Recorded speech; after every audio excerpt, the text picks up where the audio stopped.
আসসালামু আলাইকুম। আশা করি সবাই ভালো আছেন।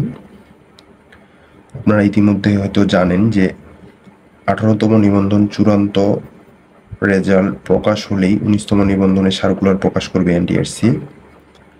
যেহেতু 18তম নিবন্ধন ভাইভা শেষের দিকে, সেহেতু তারা খুব দ্রুত রেজাল্ট দিয়ে গণবিজ্ঞপ্তি প্রকাশ করবে এবং সেই সাথে 19তম নিবন্ধন প্রিলি সার্কুলার দেবে।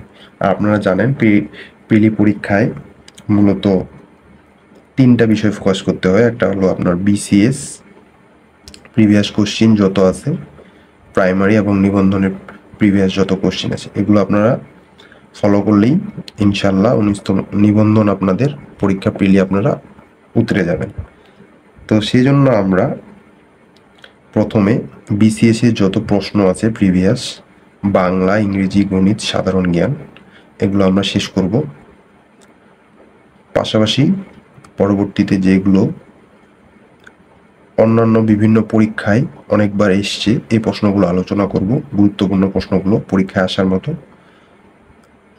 এরপরে প্রাইমারি কিছু প্রশ্ন, নিবন্ধনী প্রশ্ন, এগুলো আমরা যেগুলো বারবার রিপিট হয়েছে এই প্রশ্নগুলো আলোচনা করব। আজকে আমাদের বাংলা সাহিত্য থেকে কয়টি প্রশ্ন নিয়েছি, এই প্রশ্নগুলো প্রশ্ন উত্তর পড়ব আমরা। প্রথম যে প্রশ্নটি আছে, আমার সন্তান যেন থাকে দুধে ভাতে, মনোবাঞ্ছনাটি কার? এই প্রশ্নটি বিসিএস সহ বিগত অনেক পরীক্ষায় এসছে। এটি হলো আপনার ঈশ্বরী পাটনির।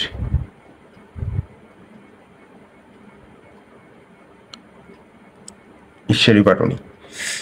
এরপরে যে প্রশ্নটি আছে সেটি হলো সকলের তরে সকলে আমরা মুক্তি, প্রত্যেকে আমরা পরের তরে, উক্তিটি কার? এটি হলো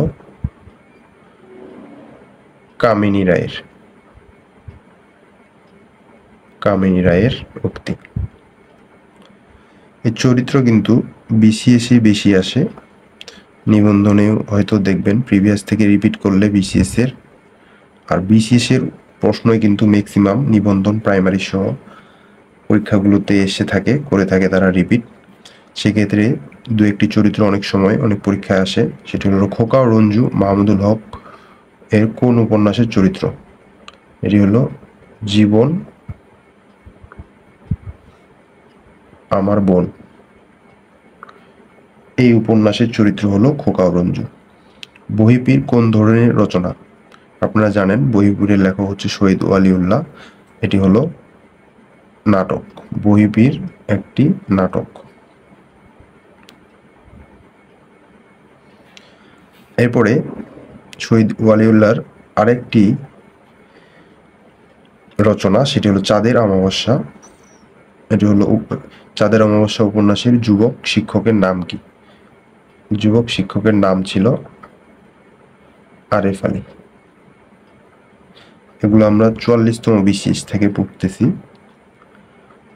এই প্রশ্নগুলো 44তম বিসিএস এসেছিল বাংলা অংশে, বাংলা সাহিত্য অংশে।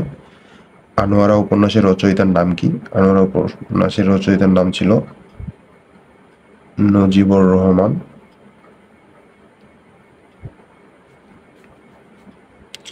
এরপরে আছে কাজী নজরুল ইসলামের উদারনৈতিক ঐতিহ্য ভাবনা ধারক কোন গ্রন্থটি? এটি হলো অগ্নিবীণা। পরের প্রশ্নটি, কোনটি 20 শতকের পত্রিকা? এটা হলো শনিবারের চিঠি। এটি রচয়িতা কিন্তু রবীন্দ্রনাথ। বাঙালি ও বাংলা সাহিত্য গ্রন্থটি রচয়িতাকে? এটা হলো আহমদ শরীফ। এ হলো আজকের বিষয়। আপনাদের একটা বিষয় বলে রাখি, আমরা যে প্রশ্নগুলো আলোচনা করছি এগুলো হচ্ছে পরীক্ষা আসার মতো গুরুত্বপূর্ণ প্রশ্ন, এবং এই প্রশ্নগুলো আপনারা যদি ভালোভাবে প্র্যাকটিস করতে পারেন তাহলে এখান থেকে আপনারা 19তম নিবন্ধন প্রিলিতে 60% প্লাস মার্ক আপনারা তুলতে পারবেন, কারণ নিবন্ধনে আপনার প্রশ্ন রিপিট হয়ে থাকে। আর এই প্রশ্নগুলো আসার মতো, আপনারা এগুলো ভালোভাবে চর্চা করুন। আমরা বাংলা থেকে শুরু করে ইংরেজি, গণিত, সাধারণ জ্ঞানে বাংলাদেশ অ্যাফেয়ার্স, ইন্টারন্যাশনাল অ্যাফেয়ার্স এবং বিজ্ঞান আইসিটি থেকে একটা দুটো করে আসে কোশ্চিন, এগুলো আলোচনা করব। এগুলো আপনারা এখান থেকে দেখবেন। এর বাইরে আপনাদের আশা করি পড়া লাগবে না। আশা করি আপনারা আমাদের এই জার্নিতে সাথেই থাকবেন। ভিডিওটি যদি আপনাদের ভালো লেগে থাকে চ্যানেলটি সাবস্ক্রাইব করে দিন। কোনো কিছু জানানোর বা মতামত হলে কমেন্ট বক্সে লিখে জানান। সবাই ভালো থাকবেন, সুস্থ থাকবেন, নিরাপদে থাকবেন। আল্লাহ হাফেজ।